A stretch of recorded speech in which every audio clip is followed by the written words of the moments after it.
Welcome back to HOA Backfired. I thought it would be a warning. It was a campaign. The tow driver rolled up at 6 in the morning, and I was still in my bathrobe when I heard the diesel rumble outside. I opened the front door, and Deborah Jones was already on my driveway, waving a laminated notice with blank spaces she had filled in by hand, screaming that she called him because my driveway was a winter violation zone and the tow was already scheduled. "You are parked during snow removal hours and the tow is happening," she yelled, jabbing her finger at my car. I blinked at her through the cold and said, "What snow removal hours? There is no snow emergency." She held up the laminated notice like it was a court order and said, "The Hillcrest Ice Ridge Estates Association enacted emergency winter parking rules last night, and you are in violation right now."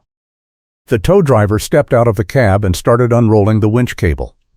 I looked at my car, which was sitting in my own driveway, not blocking any street, not on HOA common property, just parked where I park every single night. I said, "You cannot tow a car from a private driveway without the owner's consent." Deborah said, "I am the reason this neighborhood stays civilized, and you left an unapproved tool on display in violation of the winter equipment storage rule." She pointed at the roof rake leaning against the side of my house. I said, "That is a roof rake. I used it yesterday to clear the gutters." She said, "It is visible from the street, and it is not in an approved storage enclosure, so it counts as exterior clutter during the winter aesthetic period. I can fine you daily until the snow melts and you cry." I felt my chest tighten because I work remotely as a financial analyst tracking every HOA fee that comes through, and my power had been flickering all week. I could not afford to lose internet because of HOA chaos when I had 3 client reports due by end of week. I looked at the tow driver and said, "I am telling you right now, do not hook that car. This is not legal." The driver paused and looked at Deborah. She pulled out her phone and showed him a screen with no readable text and said, "The association has full authority under the Emergency Powers Clause." He shrugged and moved toward my car with the hook. I stepped off the porch in my bare feet onto the frozen driveway and said, "Stop. I am calling the police." Deborah laughed and said, "Go ahead. They will tell you the same thing I am telling you. This is an HOA matter and you signed the covenants." I pulled out my phone and dialed. The dispatcher told me it was a civil issue and they could not intervene unless there was a breach of peace. I said, "Someone is trying to tow my car without my permission." The dispatcher said, "If it is HOA related, you need to take it up with the board or get a lawyer." I hung up and looked at Deborah. She was smiling. I said, "Fine. Do not touch the car. I will move it right now." She said, "Too late.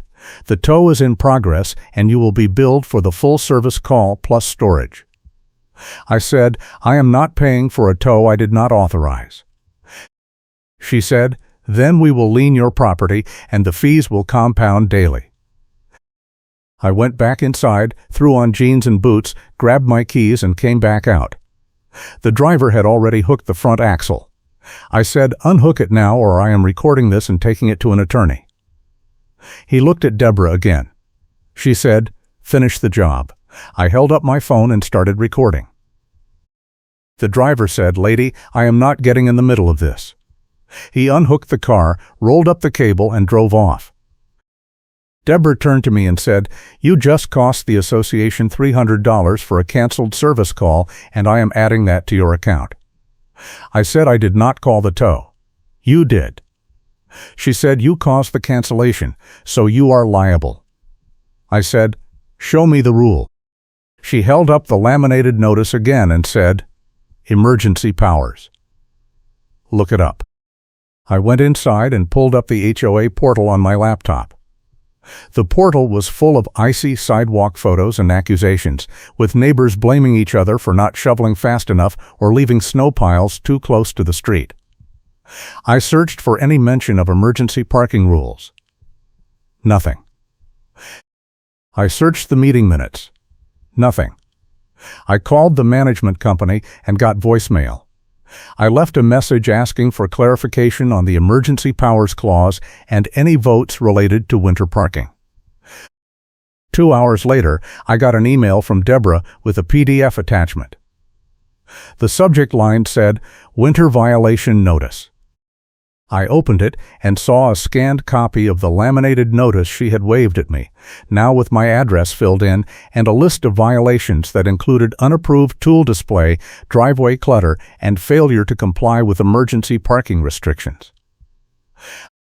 At the bottom it said I owed $800 in fines and the tow cancellation fee. I replied and said, "I am disputing all of these charges. Show me the board vote that authorized this." She replied within 5 minutes. She said, "The board does not need to vote on enforcement actions. I have full discretion as Finance Committee lead to assess violations and levy fines. If you continue to obstruct compliance, I will escalate to a formal hearing and the fines will double." I sat back and stared at the screen. I had been tracking HOA fees for 6 months and I knew the bylaws inside and out. There was no provision that gave any single board member unilateral authority to create fines without a vote. I opened the governing documents and did a keyword search for Finance Committee.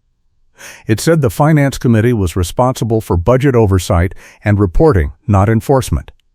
I took screenshots and replied with the exact bylaw section.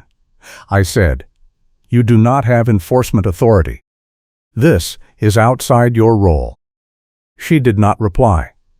Instead, I got a certified letter 2 days later scheduling a hearing for the following week. The letter said I was accused of multiple violations and failure to maintain compliance with winter safety standards.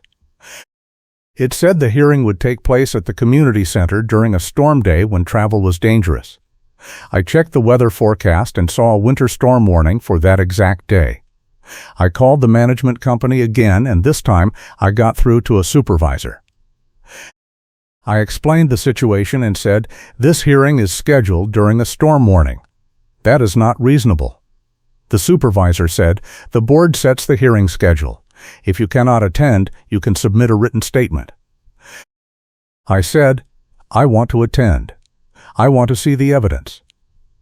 The supervisor said, "You will receive the evidence packet 3 days before the hearing." I waited. 3 days before the hearing, I got an email with a single PDF. It was a series of photos showing my driveway with the roof rake leaning against the house, an orange cone half buried in snow near the curb, and a close-up of my car parked in the driveway. None of the photos had timestamps. None of them showed any actual violation of any written rule. I printed the packet and started building my own. I pulled every email, every bylaw section, every meeting minute that referenced enforcement procedures. I took photos of my driveway with timestamps showing that the roof rake had been moved within an hour of Deborah's visit. I took photos of the orange cone, which I had never seen before and which I suspected she had placed there herself. I pulled weather screenshots showing no snow emergency on the day of the tow attempt. I compiled everything into a clean timeline packet with dates, receipts, and photos. The day of the hearing, the snow started at dawn. By noon, the roads were a mess. I got in my car and drove to the community center anyway, because I was not giving Deborah the satisfaction of a default judgment. When I arrived, the parking lot was empty except for 3 cars.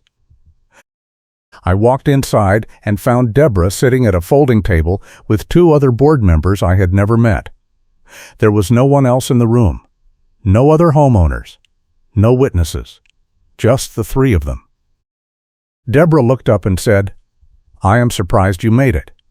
I said, "I am here to defend myself." She said, "This is an informal hearing. You will have 5 minutes to present your case and then we will deliberate." I said, "I brought evidence. I want to submit it for the record." She said, "You can leave it with us and we will review it after you leave." I said, "No. I want to present it now. I want to walk through the timeline and show you that none of these violations are real." She sighed and said, "Fine. 5 minutes." I opened my folder and laid out the timeline. I showed the bylaw section that said the Finance Committee had no enforcement authority. I showed the emails where Deborah claimed she had emergency powers. I showed the photos with timestamps proving the roof rake was only out for an hour and the orange cone was not mine. I showed the weather screenshots proving there was no snow emergency. I said, none of this is valid. You are making up rules as you go and you are targeting me because I asked questions about the budget. Deborah leaned back and said, you are not being targeted. You are being held accountable. Everyone else in this neighborhood follows the rules. You are the only one who thinks you are above them. I said, show me the rule I violated. Show me the vote that created the emergency parking restrictions. She said, the vote is not public. It was an executive session decision. I said that is not legal. All votes have to be recorded in the minutes. One of the other board members, an older man I did not recognize, said, we do not have to disclose executive session decisions. I said, you do if they affect homeowner assessments. He did not respond. Deborah said, this hearing is over. We will issue a decision within 5 business days. I said, I am not leaving until you explain how you have the authority to fine me without a vote. She said, if you do not leave, I will call security. I said, there is no security. She pulled out her phone and said, then I will call the police and have you removed for trespassing. I walked out.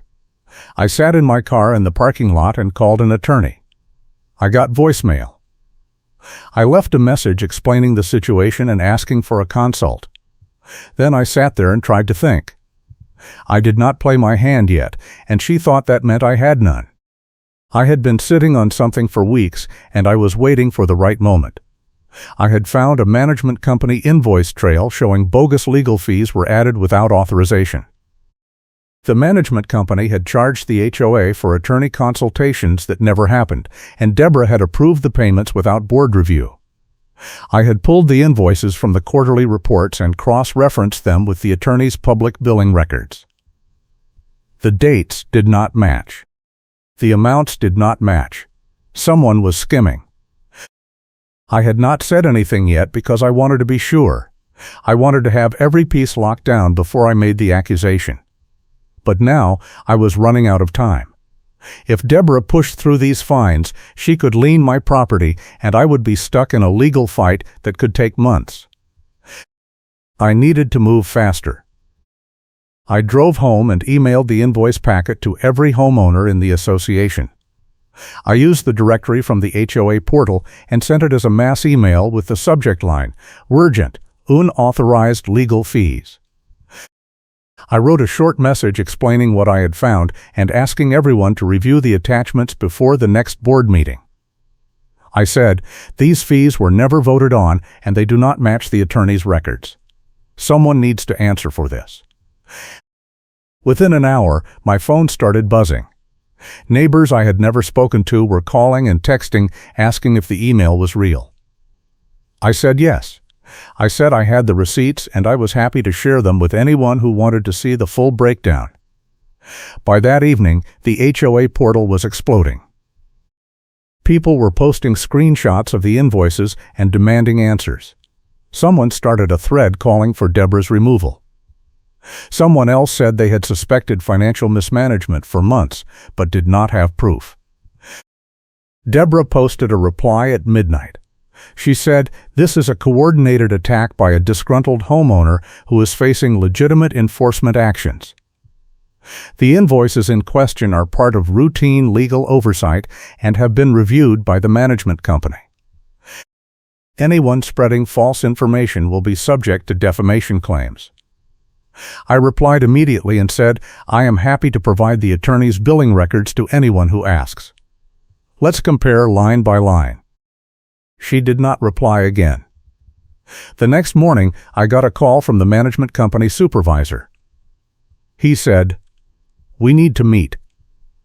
I said, when? He said, today. I said, fine. Where? He said, my office. 1 hour.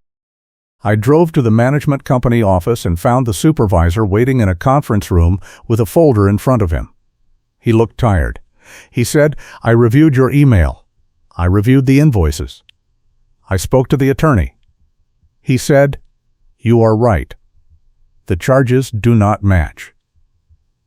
I said, "So what happens now?" He said, "I am recommending that the board reverse the fines and issue a written correction. I am also recommending an external audit of all Finance Committee expenditures for the last 2 years." I said, "What about Deborah?" He said, "That is up to the board." I said, "She is the Finance Committee lead. She approved these payments." He said, "I understand. But I cannot remove a board member. That is an election issue." I said, "She tried to tow my car. She fined me $800 for made-up violations. She scheduled a hearing during a storm to intimidate me. And now you are telling me the only consequence is an audit?" He said, "I am telling you what I can do within my authority. If you want more, you need to bring it to the full board or file a lawsuit." I left the office and called the attorney I had left a message for earlier. This time he picked up. I explained everything. He listened and said, "You have a strong case for tortious interference and abuse of process, but litigation is expensive and slow. If you want a faster resolution, I would recommend filing a formal complaint with the state HOA regulatory office and pushing for the board to hold a special election." I said, "How long does that take?" He said, "Weeks to months." I said, "I do not have months." He said, "Then you need to force the issue at the next board meeting." The next board meeting was 2 weeks away. I marked the date and started preparing. I printed copies of the invoice comparison, the attorney's billing records, the bylaw sections Deborah had violated, and the timeline of her enforcement actions. I also printed a copy of the email thread where she claimed she had unilateral authority. I put everything in a binder and labeled it Evidence Packet. In the meantime, Deborah was not backing down. She sent me another email saying the hearing decision had been finalized and the fines were upheld. She said I had 10 days to pay or the HOA would file a lien. I replied and said, "I am not paying. See you at the meeting." She said, "The meeting will not change anything." I said, "We will see." The day before the meeting, I got a call from an ally I had not expected.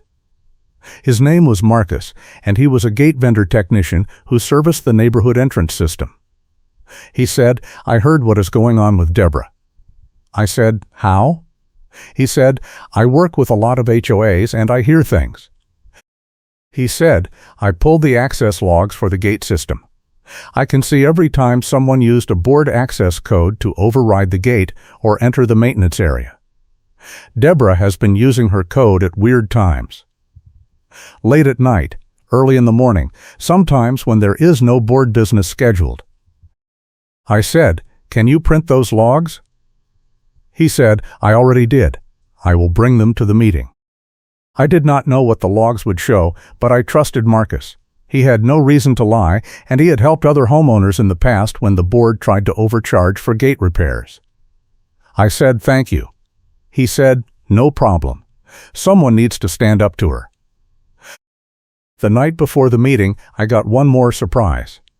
Another board member, a woman named Linda who had been silent during the hearing, called me. She said, "I need to tell you something." I said, "What?" She said, "I recorded Deborah at the last executive session. She was bragging about making an example out of you. She said if she could break you, no one else would question the budget." I said, "Do you still have the recording?" She said, "Yes." I said, "Can you bring it to the meeting?" She said, "I will play it if you need me to." I felt a surge of adrenaline. I did not play my hand yet, and she thought that meant I had none. Now I had 3 pieces: the invoice trail, the access logs, and the recording. I spent the rest of the night organizing everything so I could present it in order without stumbling.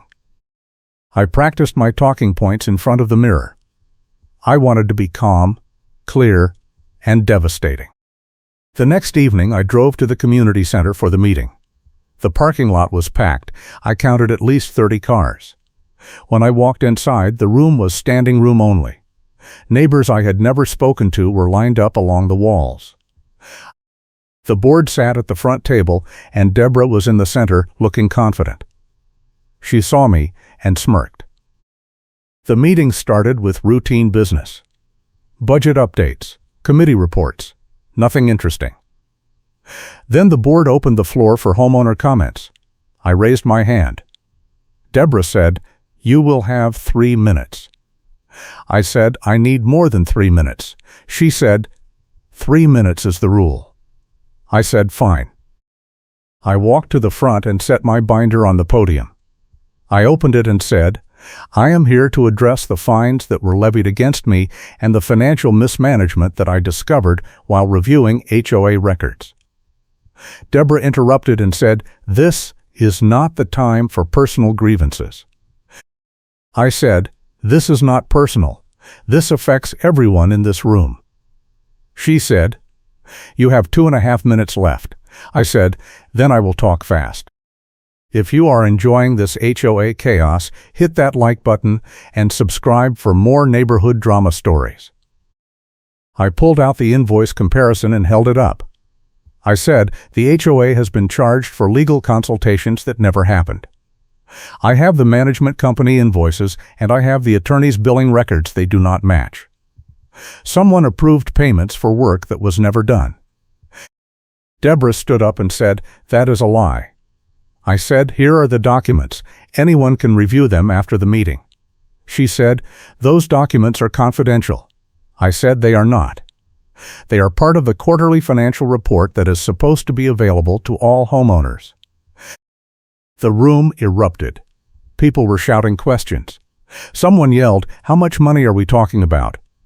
I said, "Approximately $12,000 over 2 years. Someone else yelled, "Who approved it?" I said, "The finance committee lead." I pointed at Deborah. She said, "I approved routine legal expenses as part of my committee duties." I said, "Show me the board vote authorizing those expenses." She said, "I do not need board approval for routine expenses under $5,000. I said, "These were not routine. These were billed as emergency consultations for covenant enforcement actions that were never filed." Marcus stood up from the back of the room and said, "I have the gate access logs." He walked forward and handed me a folder. I opened it and said, "These logs show that Deborah used her board access code to enter the maintenance area late at night on multiple occasions with no board business scheduled. On 3 of those dates, the HOA was billed for emergency snow removal that did not happen." I looked at Deborah and said, "What were you doing in the maintenance area?" She did not answer. Her face was red. Someone in the crowd yelled, "She is stealing from us." Another person yelled, "We need an audit."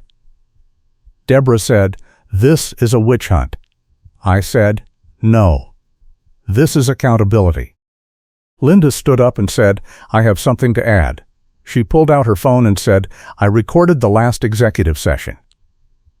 Deborah tried to cut her off and said, "Executive sessions are confidential." Linda said, "Not when they involve illegal activity." She pressed play. The recording was clear. Deborah's voice came through the speaker saying, "If I can break him, no one else will question the budget. We need to make an example so people know we are serious. I will fine him until he sells and leaves." The room went silent. Then everyone started talking at once. People were yelling for Deborah to resign.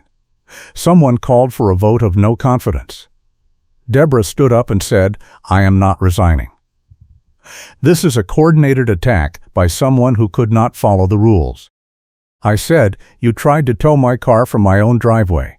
You fined me for a roof rake. You scheduled a hearing during a storm. You lied about having emergency powers.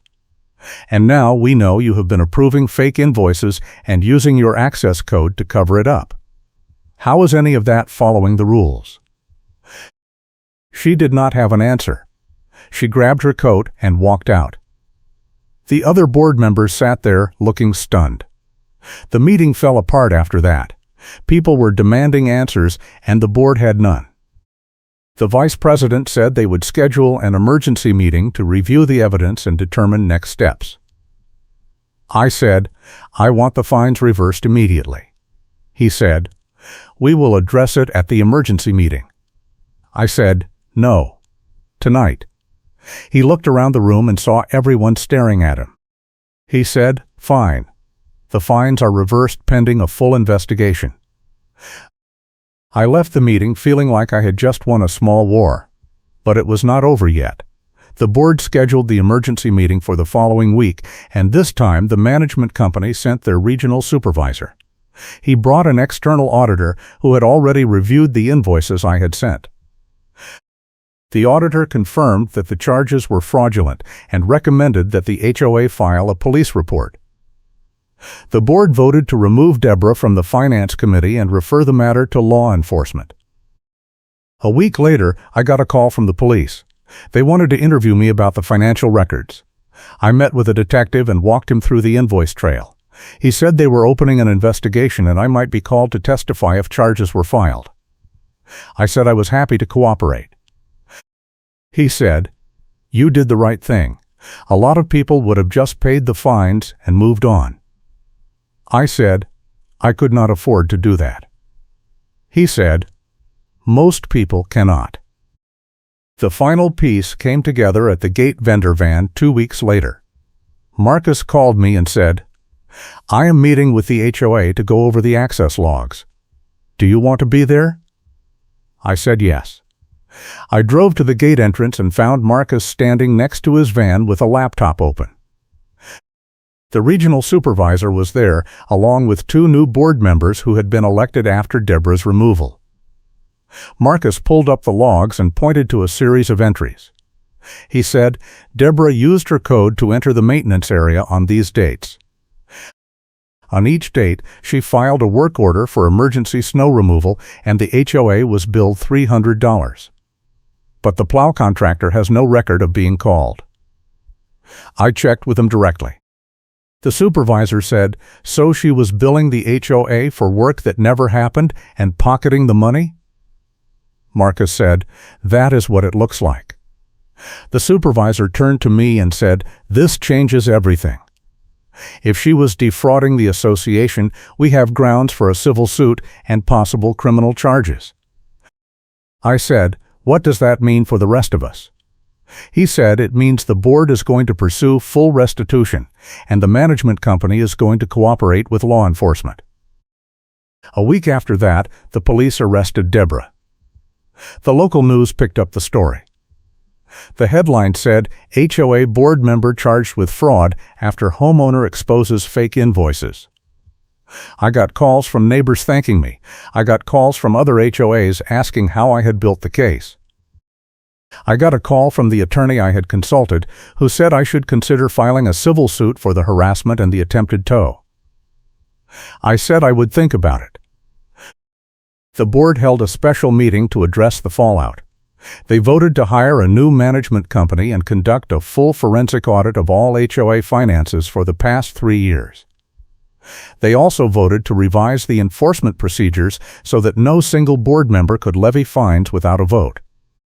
The new rules required a hearing notice with at least 2 weeks advance notice, a written evidence packet provided to the homeowner at least 5 days before the hearing, and a recorded vote on any fines or penalties. It was everything I had been asking for from the beginning.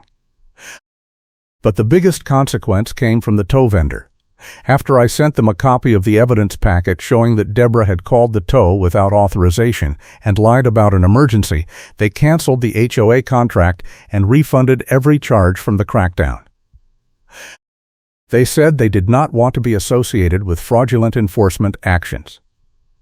The refund totaled over $4,000, which the HOA distributed back to the homeowners who had been targeted during Deborah's winter crackdown.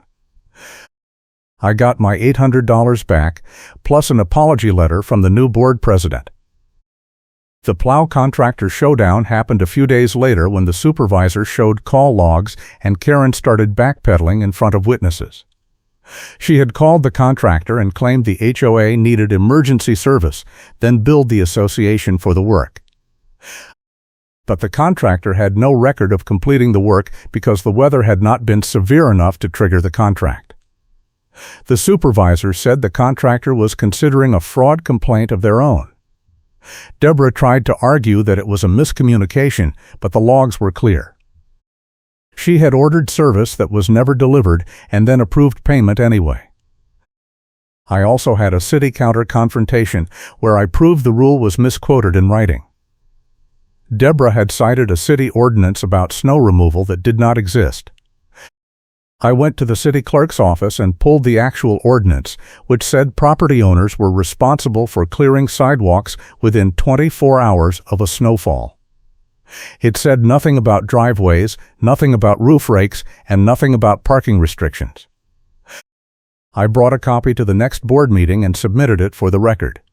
The board acknowledged the error and agreed to revise the winter compliance guidelines. Karen's staged photos got used against her during the final review. The external auditor found metadata in the photos she had submitted, showing they were taken out of sequence and some were edited. One photo of my driveway with the orange cone had been taken 2 days after the tow attempt, not before. Another photo of the roof rake had been cropped to hide the timestamp, showing it was only out for an hour. The auditor included the metadata in his report and recommended that all prior enforcement actions based on those photos be voided. The board agreed. At a public meeting moment where the minutes turn against Karen, the new board president read the auditor's findings out loud. He said, "The Finance Committee lead submitted falsified evidence to support enforcement actions, approved payments for services that were not rendered, and used her position to target a homeowner who questioned her authority. The board has voted to remove her from all committee assignments and refer the matter to law enforcement for criminal prosecution." Karen did not show up to the meeting, but I heard later that she tried to claim she never came by, and the doorbell video plays. I had saved the footage from the tow attempt, and it showed her waving the laminated notice and yelling at me. The video went viral on the neighborhood portal and people started calling her out for lying. The HOA attorney forces a reversal to reduce liability. The new attorney hired by the board reviewed the enforcement actions and said the HOA could be sued for harassment, abuse of process, and wrongful collection attempts. He recommended reversing all fines issued during Deborah's tenure as Finance Committee lead and issuing formal apologies to every homeowner who had been targeted. The board voted unanimously to accept the recommendation. I got my apology letter in the mail a week later. It was signed by the new board president and the management company supervisor. It said, "We sincerely regret the actions taken against you, and we are committed to ensuring this does not happen again." In the end, the tow vendor cancels the HOA contract after seeing the evidence packet and refunds every charge from the crackdown. The vendor sent a statement to the board saying they would not work with any HOA that used enforcement tactics without proper authorization. They refunded the tow fees, the service call fees, and even the late penalties that had been added to accounts. The total refund was over $4,000. The board distributed the money back to the homeowners and posted a public apology on the portal. I kept a copy of the evidence packet in a binder on my shelf. I kept the doorbell footage backed up in 3 places. I kept the email thread with Deborah where she claimed she had emergency powers, and I kept the invoice trail showing the bogus legal fees. I did not know if I would ever need them again, but I was not taking any chances. The neighborhood went quiet after that. The new board was cautious and transparent. They posted meeting agendas a week in advance. They recorded votes in the minutes. They responded to emails within 48 hours. It felt like a different place. People stopped posting accusations on the portal. People stopped taking photos of each other's driveways. The winter crackdown was over. Marcus stopped by a few weeks later to check the gate system. He said, "You did a good thing." I said, "I just wanted to be left alone." He said, "Yeah, but you stood up when no one else would. That matters." I said, "I had help." He said, "Still, not everyone would have done it." Linda called me one more time to say she was stepping down from the board. She said, "I cannot do it anymore." The whole thing made me sick. I said, "I understand." She said, "I hope the new people are better." I said, "They seem to be." She said, "Good. I am done with HOA drama." I never heard from Deborah again. I saw her name in the local news one more time when the charges were filed. The article said she was facing multiple counts of fraud and theft. I did not follow the case after that. I did not want to. I had spent enough time and energy on her. I just wanted to move on. The roof rake is still leaning against my house. The orange cone is still half buried in snow near the curb. I never moved them. I figured if anyone had a problem with it, they could come to me directly. No one ever did. I hope you have a great day.